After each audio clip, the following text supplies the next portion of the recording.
जिंदगी के बगीचा उजड़े आवे ना बहार हो।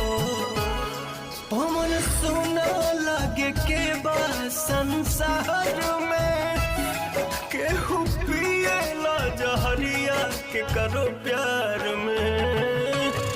मोहब्बत अब बेचाता है बाजार में केहू पिएला जहरिया के करो प्यार।